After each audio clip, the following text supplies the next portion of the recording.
Les gars, comment allez-vous? Moi ça va très bien aujourd'hui. Et surtout, ces deux animes que je vais vous présenter, j'ai trop de refs. Mais vraiment trop de refs. J'en ai vraiment pas mal. C'est des animes que vous allez voir toujours aventure, fantasy, mystère, surnaturel. Personnellement, je kiffe. Quand on mélange les quatre, obligé, c'est un bon anime. Enfin, en général. Les gars, prenez place comme d'habitude. Posez-vous bien, tranquille. Voilà. Prenez une petite place, je sais pas, sur votre téléphone, sur votre télé, où vous voulez les gars. N'importe où c'est bon. Et sans plus attendre, Mahmoud, lance le générique s'il te plaît.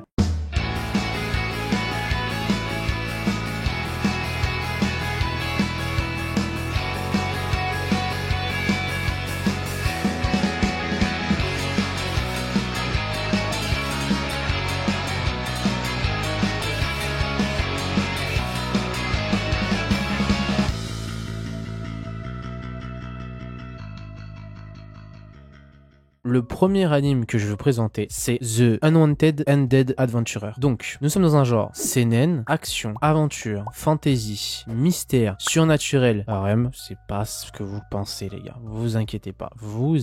D'ailleurs, je sais même pas le côté harem il est où dans cet anime. Je comprends pas. La date de l'anime, il est sorti le 8 janvier 2024. Donc, comme d'hab les gars, hein, tous les animes que je vous présente en ce moment, c'est des animes qui sont sortis il y a pas très longtemps. C'est les animes du moment quoi. Il y aura un total d'épisodes de 12 qui seront disponibles sur Crunchyroll. Cela fait une bonne décennie que Rent Faina est un aventurier de bas étage. Il n'arrive pas à monter au-delà du bronze, tu vois. Il est pas vraiment talentueux, ses compétences elles sont tout juste suffisantes pour éliminer des slimes. Vous imaginez les gars, tuer un niveau slime, c'est pas vraiment foufou quoi. Rent Faina, au cours d'une quête, de ce qu'il y a de plus ordinaire, va se rendre dans le donjon de la lune d'eau. J'avoue, le nom il est quand même stylé quand même, on va pas se mentir. Avec l'espoir en fait d'y gagner en expérience, en éliminant quelques monstres, pour récolter des ressources, etc. En fait, tout ce qu'il y a de plus banal dans un donjon quoi en gros. Mais tout ce qui va l'attendre au cœur du donjon, c'est tout autre chose les gars. D'ailleurs, la petite rêve que j'ai envie de vous donner par rapport à cet anime, c'est solo leveling. Vous voyez le moment où ils rentrent dans le donjon et de base, pour eux, c'était un donjon, tout ce qu'il y a de plus banal et au final, ils ont rencontré un boss de fou malade. Bah là, c'est un peu le même principe. Là, il va rentrer dans le donjon, il va faire la rencontre d'un puissant dragon légendaire, une terrible créature qui n'a rien à faire de base dans ce donjon. Il va apparaître devant lui, il va le déglinguer, il va même le dévorer tout cru en l'espace d'un instant. Il aura à peine le temps de cligner des yeux. Peu de temps après, en fait, Rent, il va se réveiller et il va découvrir qu'il n'est pas tout à fait mort. C'est ça qui est ouf. Il est ni vivant, ni mort. Dites-moi en commentaire si vous êtes actuellement en train de le voir, si vous comptez le voir. Prochain anime les gars.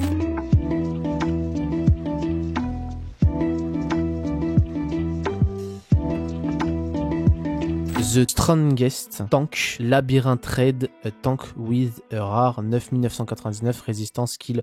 Waouh, ça y est, c'est bon. C'est un roman là, c'est pas un titre d'anime là. Nous sommes dans un genre shonen, fantasy, action, aventure. L'anime est sorti le 6 janvier 2024 avec un nombre d'épisodes de 12 disponibles comme d'hab sur Crunchyroll. Cet anime, avec le résumé que je vais vous faire, vous allez voir, je vais vous dire un peu la rêve de l'anime me fait penser à quel autre anime. Vous allez peut-être comprendre la ressemblance. Afin de guérir sa sœur bien-aimée de la maladie qui la ronge depuis tout petite au quotidien, en fait Rude il a rejoint le groupe du héros en qualité de tank et en fait il a dans l'espoir de trouver un trésor caché au cours des nombreuses explorations, labyrinthe après labyrinthe. Rude en fait s'est construit une réputation sans pareil et on dit même de lui qu'il aurait la meilleure défense de l'histoire. Lui son but en fait en explorant les raids, en faisant les labyrinthes etc, son but ultime ça serait de trouver un remède pour guérir sa sœur. Donc c'est pour ça qu'il fait tous les raids, tous les labyrinthes, tous les donjons, il fait tout.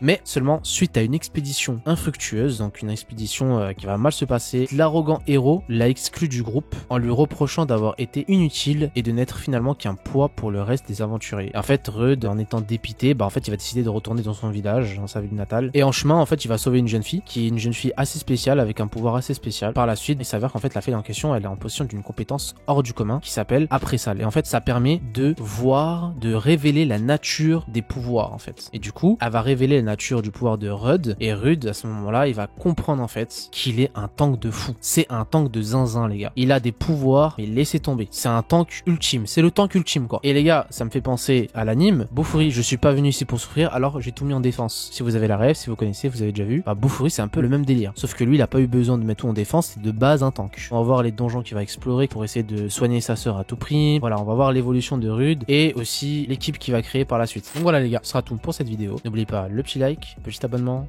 petit commentaire, ça me fait énormément plaisir et je vous dis à la semaine prochaine pour une nouvelle vidéo.